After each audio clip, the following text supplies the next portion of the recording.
स्वरूपाय नमः। श्री सच्चिदानंद सद्गुरु साईनाथ महाराज की जय। ओम साई राम।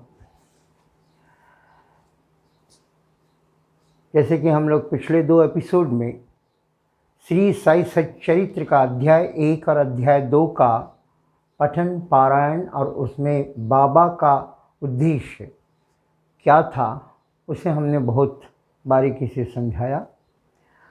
अब आज हम लोग इस वीडियो में अध्याय 3, इस साई सच्चरित्र में अध्याय 3 के ऊपर हम लोग विश्लेषण करते हैं। अध्याय 3 देखिए, अध्याय 3 में क्या क्या है। सबसे पहले श्री साई बाबा की स्वीकृति, आज्ञा और प्रतिज्ञा, भक्तों को कार्य समर्पण, बाबा की लीलाएं, ज्योतिर्स्तंभ, मातृप्रेम, रोहिला की कथा, उनके मधुर अमृतोपदेश। श्री साई बाबा की स्वीकृति, कहते हैं ना कि शिव की आज्ञा के बगैर सर्प भी धंस नहीं मार सकता। ये सारी सृष्टि परमात्मा के ही संचालन से संचालित हो रही है। यहाँ जो कुछ भी होता है सब कुछ भगवान को पता होता है। बाबा ने और ये हिमालय पंत ने बहुत बड़ा साहस किया श्री साई सच्चरित्र की लीलाओं का वर्णन के काव्य रूप में प्रस्तुत करने का। फिर भी उन्होंने इतनी सारी चीज़ें बाबा के बारे में एकत्रित करने के बावजूद भी वे क्यों अपने आप को असमर्थ पा रहे थे, साहस नहीं कर पा रहे थे कि इतना बड़ा कार्य, ये भगवान की लीलाओं को लिपिबद्ध करना और मुझ जैसे एक नर से एक नारायण की उपेक्षा, नारायण के बारे में समस्त चीज़ें लिखना, ये शायद संभव नहीं है। इसलिए उन्होंने बाबा से स्वीकृति मांगी और बाबा ने कहा, ठीक है, मैं ही तुम्हारे अंतःकरण में जाकर इस जीवनी लिखूंगा, मैं ही अपनी जीवनी तुम्हारे ही हाथों द्वारा लिखूंगा, लेकिन लिखने के पहले तुम्हें कुछ वचन देना होगा। सबसे पहले तुम अपना अहम त्यागना होगा, और दूसरा, मेरी जितने भी वचन हैं उस पर कोई शंका ना करना, मेरे सारे वचनों को श्रद्धा से सुनना और उसे लिखना। तो ये थी पहला बाबा की स्वीकृति, आज्ञा और प्रतिज्ञा। अब दूसरा देखिए, भिन्न भिन्न कार्यों की भक्तों को प्रेरणा। मनुष्य का जन्म एक कारण जन्म होता है, और वैसे तो मनुष्य तकदीर लेने के बाद ही जन्म लेता है। पहले बनती है तकदीरें, फिर बनती है शरीर, ये साईं की कारीगरी है, तू क्यों है गंभीर। हमें सब कुछ निर्धारित होता है, हमारा जीवन का, मृत्यु का। कोई इसीलिए जन्म लेता है क्योंकि वो मंदिर की पूजा का कर्तव्य का पालन करे।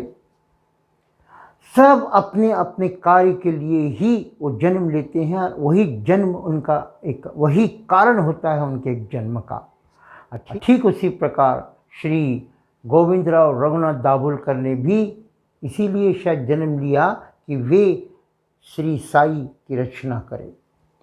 अब आते हैं इस अध्याय 3 में हमारे लिए क्या बाबा ने उपदेश दिया है। मैंने गत अध्याय में कहा था कि भगवान की प्राप्ति के लिए कई साधन हैं। योग एक साधन है, कई ऐसे साधन है, तपस्या एक साधन है, बट ऐसे सभी साधन आज के इस कलयुग में नर के लिए असंभव है।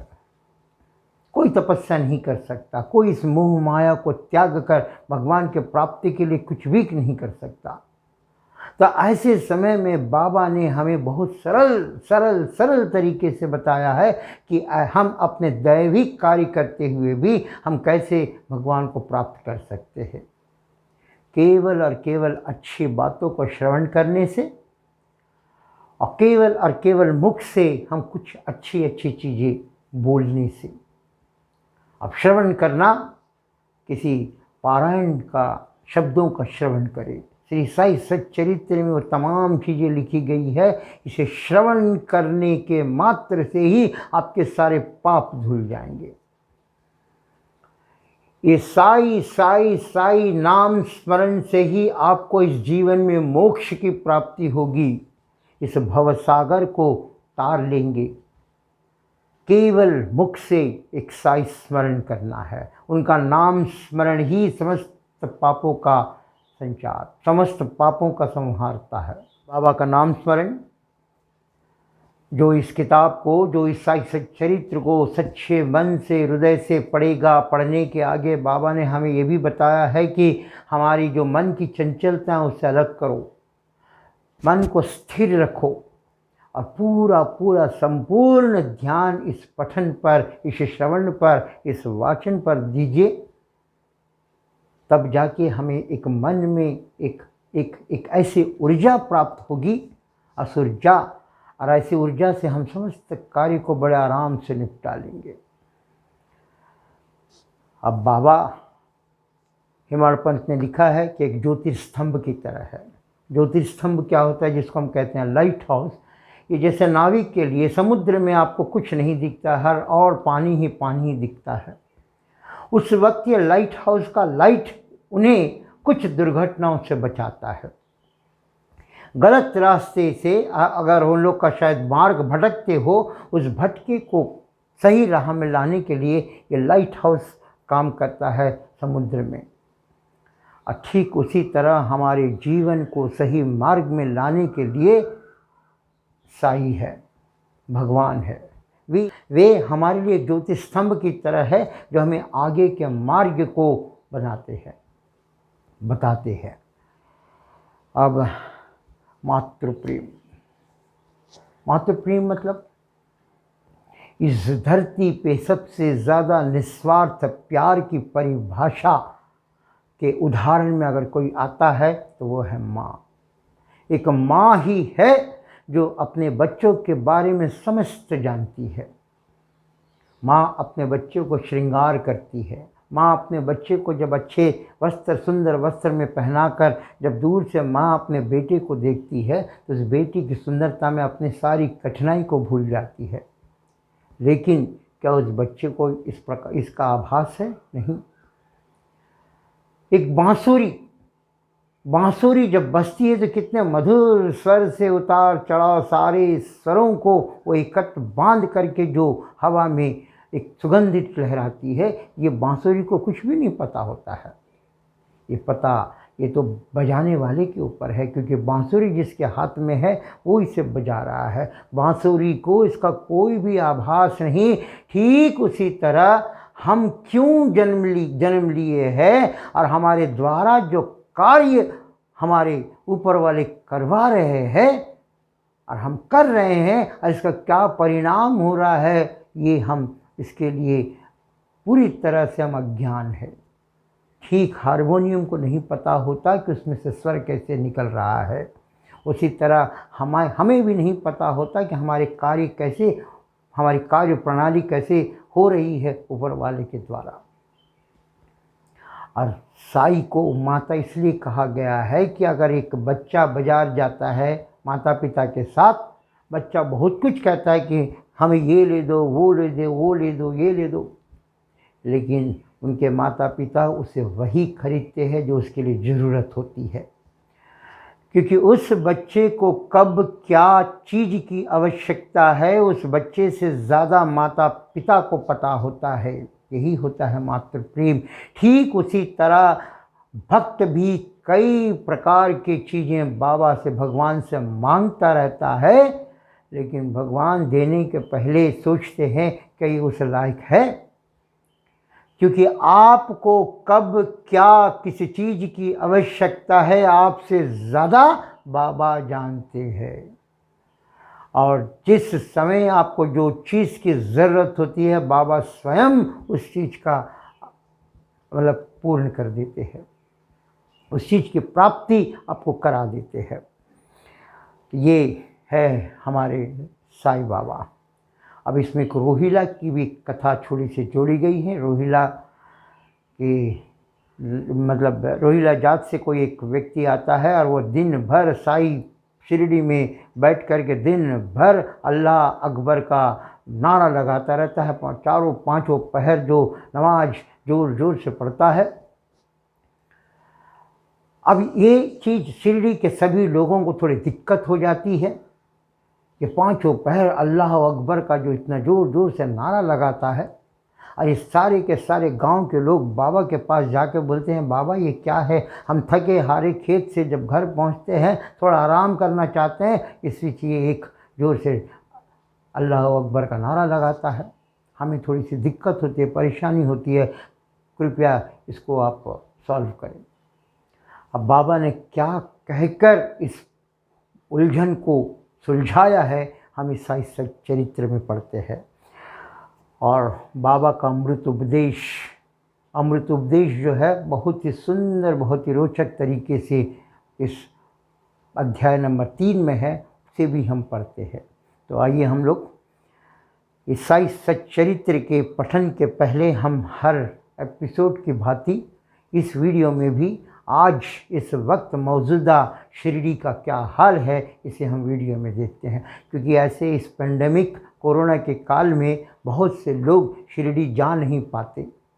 बहुत से लोग जो साईं भक्त है वो घर बैठे ही बाबा का स्मरण करते हैं, उन्हें कुछ भी नहीं पता होता है कि आज के वक्त शिरडी में क्या है। खासकर वो लोग जो हर साल शिरडी जाते हैं बाबा के दर्शन के लिए, हर साल शिरडी के धरती पे अपने आप को रखकर खुद को एक पावन बनाते हैं। क्योंकि शिरडी एक ऐसी भूमि है जहाँ कण कण में रग रग में हर एक पत्थर पर बाबा के पैरों का स्मृति है, उसे हम स्पर्श करें। तो आइए ऐसे लोग जो शिरडी नहीं जा पा रहे हैं उनके लिए छोटा सा शिरडी दर्शन। बोले श्री सच्चिदानंद सद्गुरु साईनाथ महाराज की जय।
हात जोडू द्या आणि तिकडे जाऊन द्यायचे, इथे सुद्धा नाही बसून द्यायचे. हा दादा कुठे आहे?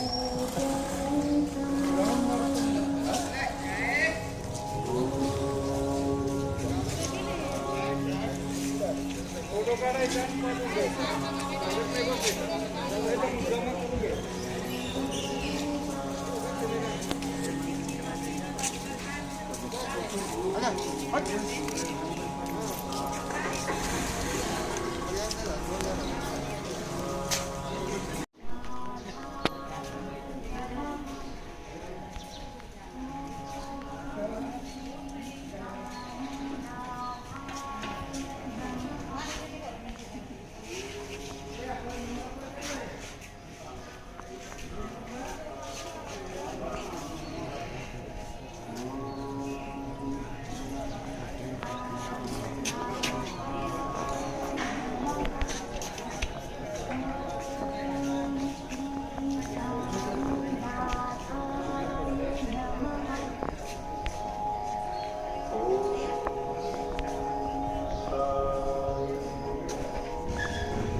तो एक बार फिर तहे दिल से हम सभी को बाबा से एक आशीष मांगते हैं कि सभी का घर सुख शांति और समृद्धि से रहे। तो आइए हम लोग साई सच्चरित्र अध्याय 3 का पठन करते हैं। कृपया आप सब पढ़ें भी और आप सब सुने भी, क्योंकि ये 2 ही मार्ग है आज के इस युग में भगवत प्राप्ति के लिए, अपने आप को ऊर्जित करने के लिए और एक अपने जीवन को सजाने संवारने के लिए और इस जीवन का सही परमार्थ, सही लक्ष्य पाने के लिए।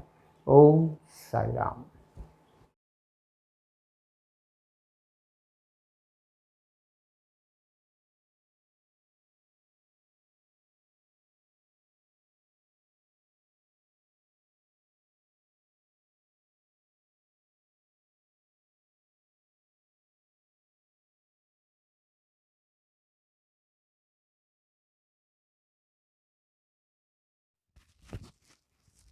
ओम साई राम।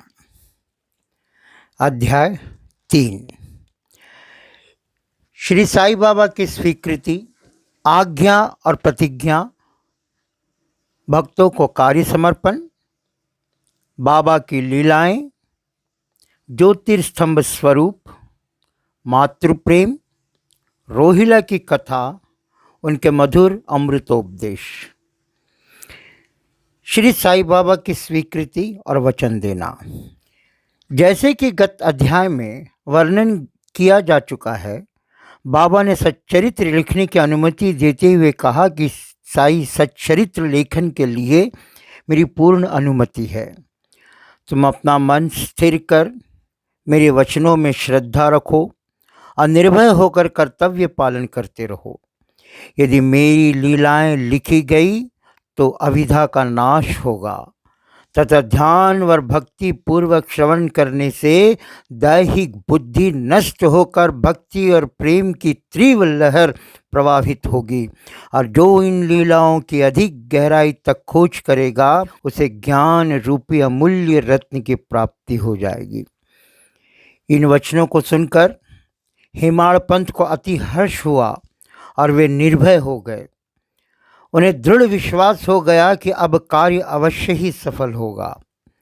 बाबा ने श्यामा की ओर दृष्टिपात कर कहा, जो प्रेम पूर्वक मेरा नाम स्मरण करेगा मैं उसकी समस्त इच्छाएं पूर्ण कर दूंगा। उसकी भक्ति में उत्तरोत्तर वृद्धि होगी। जो मेरे चरित्र और कृत्य को श्रद्धा पूर्वक गायन करेगा उसकी मैं हर प्रकार से सदैव सहायता करूँगा। जो भक्तगण हृदय और प्राणों से मुझे चाहते हैं उन्हें मेरी कथाएं श्रवण कर स्वभावतः प्रसन्न होगी।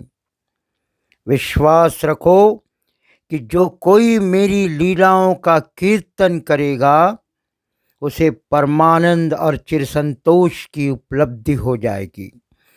ये मेरा वैशिष्ट्य है कि जो कोई अनन्य भाव से मेरी शरण आता है, जो श्रद्धा पूर्वक मेरा पूजन, निरंतर स्मरण और मेरा ही ध्यान किया करता है, उसको मैं मुक्ति प्रदान कर देता हूँ। जो नित्य प्रति मेरा नाम स्मरण और पूजा कर मेरी कथाएं और लीलाओं का प्रेम पूर्वक मनन करते हैं, ऐसे भक्तों से सांसारिक वासनाएं और अज्ञान रूपी प्रवृत्तियां कैसे ठहर सकती है। मैंने मृत्यु के मुख से भी बचा लेता हूँ। मेरी कथाएं श्रवण करने से मुक्ति हो जाएगी। अतः मेरी कथाओं को श्रद्धा पूर्वक सुनो, मनन करो। सुख और संतोष प्राप्ति का सरल मार्ग ही यही है। इससे श्रोताओं के चित्त को शांति प्राप्त होगी, और जब ध्यान प्रगाढ़ और विश्वास दृढ़ हो जाएगा तब अखंड चैतन्य घन से अभिन्नता प्राप्त हो जाएगी। केवल साई साई के उच्चारण से ही उनके समस्त पाप नष्ट हो जाएंगे। भिन्न भिन्न कार्यों की भक्तों को प्रेरणा। भगवान अपने किसी भक्त को मंदिर, मठ, किसी को नदी के तीर पर घाट बनवाने, किसी को तीर्थ पर्यटन करने और किसी को भगवत कीर्तन करने, ये भिन्न भिन्न कार्य करने की प्रेरणा देते हैं। परंतु उन्होंने मुझे साई सच्चरित्र लेखन की प्रेरणा की। किसी भी विद्या का पूर्ण ज्ञान ना होने के कारण मैं इस कार्य के लिए सर्वथा अयोग्य था। अतः मुझे इस दुष्कर कार्य का दुस्साहस क्यों करना चाहिए। श्री साई महाराज की यथार्थ जीवनी का वर्णन करने की सामर्थ्य किसे है। उनकी कृपा मात्र से ही कार्य संपूर्ण होना संभव है। इसलिए जब मैं लेखन आरंभ किया तो बाबा ने मेरे अहम नष्ट कर दिया और उन्होंने स्वयं अपना चरित्र रचा। अतः इस चरित्र का श्रेय उन्हीं को है, मुझे नहीं।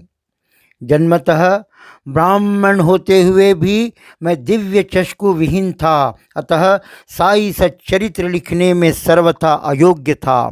परंतु श्री हरि कृपा से क्या संभव नहीं है, मुख भी वाचाल हो जाता है और पंगु भी गिरवर चढ़ जाता है। अपनी इच्छा अनुसार कार्य पूर्ण करने की युक्ति के वे ही जाने। हारमोनियम और बंसी को यह आभास कहाँ की ध्वनि कैसे प्रसारित हो रही है, इसका ज्ञान तो वादक को ही है। चंद्रकांत मणि की उत्पत्ति और ज्वार भाटे का रहस्य मणि अथवा उदधि नहीं, वरना शशिकलाओं के घटने बढ़ने में ही निहित है। बाबा का चरित्र ज्योतिर्स्तंभ स्वरूप। समुद्र में अनेक स्थानों पर ज्योतिर्स्तंभ इसलिए बनाए जाते हैं जिसके नाविक चट्टानों और दुर्घटनाओं से बच जाए और जहाज को कोई हानि न पहुँचे। इस भवसागर में श्री साई बाबा का चरित्र ठीक उपयुक्त भांति ही उपयोगी है। वह अमृत से भी अति मधुर और सांसारिक पथ को सुगम बनाने वाला है। जब वह कानों के द्वारा हृदय में प्रवेश करता है तब दैहिक बुद्धि नष्ट हो जाती है और हृदय में एकत्रित करने से समस्त कुशंकाएं लोप हो जाती है। अहंकार का विनाश हो जाता है और बौद्धिक आवरण लुप्त होकर ज्ञान प्रकट हो जाता है। बाबा की विशुद्ध कीर्ति का वर्णन निष्ठा पूर्वक श्रवण करने से भक्तों के पाप नष्ट हो गए। अतः यह मोक्ष प्राप्ति का ही सरल साधन है। सतयुग में शम तथा दम, त्रेता में त्याग, द्वापर में पूजन और कलयुग में भगवत कीर्तन ही मोक्ष का साधन है। यह अंतिम साधन चारों वर्णों के लोगों को साध्य भी है। अन्य साधन योग, त्याग, ध्यान, धारणा आदि आचरण करने में कठिन है, परंतु चरित्र तथा हरि कीर्तन का श्रवण तो अत्यंत ही सुलभ है। केवल उन पर ध्यान देने की ही आवश्यकता है। कथा श्रवण और कीर्तन से इंद्रियां की स्वाभाविक विषय शक्ति नष्ट हो जाती है और भक्त वासना रहित होकर आत्म साक्षात्कार की ओर अग्रसर हो जाता है। इसी फल को प्रदान करने के हेतु उन्होंने साई सच्चरित्र की रचना कराई। भक्तगण अब सरलता पूर्वक चरित्र का अवलोकन करे और साथ ही उनके मनोहर स्वरूप का ध्यान कर गुरु और भगवत भक्ति के अधिकारी बने तथा निष्काम होकर आत्म साक्षात्कार को प्राप्त हो। साई सच्चरित्र का सफलतापूर्वक संपूर्ण होना यह साई महिमा ही समझे। हमें तो केवल एक निमित्त मात्र ही बनाया गया है। मातृ प्रेम। गाय का अपने बछड़ों पर प्रेम सर्वविदित ही है। उसके स्तन सदैव दुग्ध से पूर्ण रहते हैं और जब भूखा बछड़ा स्तन की ओर दौड़कर आता है तब दुग्ध की धारा स्वतः प्रभावित होने लगती है। उसी प्रकार माता भी अपने बच्चे की आवश्यकता का पहले से ही ध्यान रखती है और ठीक समय पर स्तनपान कराती है। वह बालक का श्रृंगार उत्तम ढंग से कराती है, परंतु बालक को इसका कोई भान ही नहीं होता। बालक के सुंदर श्रृंगार आदि को देखकर माता के हर्ष का पारावार नहीं रहता। माता का प्रेम विचित्र असाधारण और निस्वार्थ है, जिसकी कोई उपमा नहीं। ठीक इसी प्रकार सद्गुरु का प्रेम अपने शिष्य पर होता है। ऐसा ही प्रेम बाबा का मुझ पर था। उदाहरणार्थ वह निम्न प्रकार का था। सन 1916 में नौकरी से अवकाश ग्रहण किया। जो पेंशन मुझे मिलती थी वह मेरे कुटुंब के निर्वाह के लिए अपर्याप्त थी। उसी वर्ष की गुरु पूर्णिमा के दिवस में मैं अन्य भक्तों के साथ शिरडी गया। वहाँ अन्ना चिंचनीकर ने स्वतः मेरे लिए बाबा से इस प्रकार प्रार्थना की, इनके ऊपर कृपा करो। जो पेंशन इन्हें मिलती है वह निर्वाह योग्य नहीं है। कुटुंब में वृद्धि हो रही है, कृपया और कोई नौकरी दिला दीजिए ताकि इनकी चिंता दूर हो और वे सुखपूर्वक रहे। बाबा ने उत्तर दिया कि इन्हें नौकरी मिल जाएगी, परंतु अब इन्हें मेरी सेवा में ही आनंद लेना चाहिए। इनकी इच्छाएं सदैव पूर्ण होगी। इन्हें अपना ध्यान मेरी ओर आकर्षित कर अधार्मिक तथा दुष्ट जनों की संगति से दूर रहना चाहिए। इन्हें सबसे दया और नम्रता का बर्ताव और अंतःकरण से मेरी उपासना करनी चाहिए। यदि यह इस प्रकार आचरण कर सके तो नित्यानंद के अधिकारी हो जाएंगे। रोहिला की कथा। यह कथा श्री साईं बाबा के समस्त प्राणियों पर समान प्रेम की सूचक है। एक समय रोहिला जाति का एक मनुष्य शिरडी में आया। वह ऊंचा, पूरा, सुदृढ़ एवं सुगठित शरीर का था। बाबा के प्रेम से मुग्ध होकर वह शिरडी में ही रहने लगा। वह आठों पहर अपने उच्च और कर्कश आवाज से कुरान शरीफ के कलमे पढ़ता था और अल्लाह अकबर के नारे लगाता था। शिरडी के अधिकांश लोग खेतों में दिन भर काम करने के पश्चात जब रात्रि में घर लौटते थे, रोहिला की कर्कश पुकारें उनका स्वागत करती थी। इस कारण उन्हें रात्रि में विश्राम न मिलता, जिससे वे अधिक कष्ट और असुविधा का अनुभव करने लगे। कई दिनों तक तो वे मौन रहे, परंतु जब कष्ट असहनीय हो गया तब उन्होंने बाबा के समीप जाकर रोहिला को मना कर इस उत्पात को रोकने की प्रार्थना की। बाबा ने इन लोगों की इस प्रार्थना पर ध्यान न दिया। इसके विपरीत गांव वालों को आड़े हाथों लेते हुए बोले कि वे अपने कार्य पर ही ध्यान दें और रोहिला की ओर ध्यान न दें।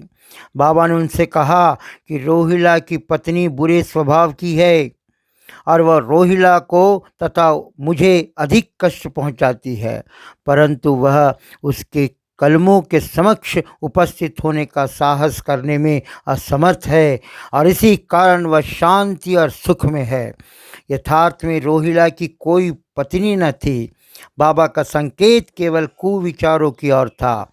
अन्य विषयों की अपेक्षा बाबा प्रार्थना और इश आराधना को महत्व देते थे। अतः उन्होंने रोहिला के पक्ष का समर्थन कर ग्रामवासियों को शांतिपूर्वक थोड़े समय तक उत्पात सहन करने की परामर्श दिया। बाबा के अमृतोपदेश। बाबा के मधुर अमृतोपदेश। एक दिन दोपहर की आरती के पश्चात भक्तगण अपने घरों को लौट रहे थे, तब बाबा ने निम्नलिखित अति सुंदर उपदेश दिया। तुम चाहे कहीं भी रहो, जो इच्छा हो सो करो, परंतु यह सदैव स्मरण रखो कि जो कुछ तुम करते हो वह सब मुझे ज्ञात है। मैं ही समस्त प्राणियों का प्रभु और घट घट में व्याप्त हूँ। मेरे ही उदर में समस्त जड़ व चेतन प्राणी समाये हुए हैं। मैं ही समस्त ब्रह्मांड का नियंत्रण करता व संचालक हूँ। मैं ही उत्पत्ति, स्थिति व संहार करता हूँ। मेरी भक्ति करने वालों को कोई हानि नहीं पहुँचा सकता। मेरे ध्यान की उपेक्षा करने वाला माया के पाश में फंस जाता है। समस्त जंतु, चींटियाँ तथा दुश्मन परिवर्तनमान और स्थायी विश्व मेरे ही स्वरूप है। इस सुंदर तथा अमूल्य उपदेश को श्रवण कर मैंने तुरंत यह दृढ़ निश्चय कर लिया कि भविष्य में अपने गुरु के अतिरिक्त अन्य किसी मानव की सेवा न करूँगा। मुझे नौकरी मिल जाएगी। बाबा के इन वचनों का विचार मेरे मस्तिष्क में बार बार चक्कर काटने लगा। मुझे विचार आने लगा, क्या सचमुच ऐसा घटित होगा? भविष्य की घटनाओं से स्पष्ट है कि बाबा के वचन सत्य निकले और मुझे अल्पकाल के लिए नौकरी मिल गई। इसके पश्चात मैं स्वतंत्र होकर एक चित्त से जीवन पर्याप्त बाबा की ही सेवा करता रहा। इस अध्याय को समाप्त करने से पूर्व मेरी पाठकों से विनम्र प्रार्थना है कि वे समस्त बाधाएं जैसे आलस्य, निद्रा, मन की चंचलता व इंद्रिय आसक्ति दूर कर एक चित्त हो अपना ध्यान बाबा की लीलाओं की ओर दे और स्वाभाविक प्रेम निर्माण कर भक्ति रहस्य को जाने तथा अन्य साधनों में व्यर्थ समित न हो। उन्हें केवल एक ही सुगम उपाय का पालन करना चाहिए और वह है श्री साई लीलाओं का श्रवण। इससे उनका अज्ञान नष्ट होकर मोक्ष का द्वार खुल जाएगा। जिस प्रकार अनेक स्थानों में भ्रमण करते हुए भी लोभी पुरुष अपने गड़े हुए धन के लिए सतत चिंतित रहता है, उसी प्रकार श्री साई को अपने हृदय में धारण करो। अगले अध्याय में श्री साई बाबा के शिरडी आगमन का वर्णन होगा। श्री सद्गुरु साईनाथार्पणमस्तु। शुभ भवतु। ओम साई राम। साई राम। ये थी मेरी कथन का स्मरण करने से मुक्ति हो जाएगी। मेरे कथनों को स्मरण करने से, श्रवण करने से मुक्ति हो जाएगी। तो आइए हम लोग इस अध्याय को यहीं पर विराम देते हैं और अगले अध्याय के लिए हम आपसे फिर आज्ञा मांगते हैं। तब तक के लिए आप सभी को बाबा के हज़ारों हाथों में से एक हाथ आपके सर पे रहे और आपकी सारी इच्छाएं पूर्ण करे। आपके प्रति बाबा के समक्ष एक विश्वास प्रकट होकर आपको भी उनके राह पे ले जाते हुए अपने जीवन का जो रहस्य है, हमारे जीवन का जो कारण है, उस कारण को हम परिपूर्ण करें। ओम साई राम।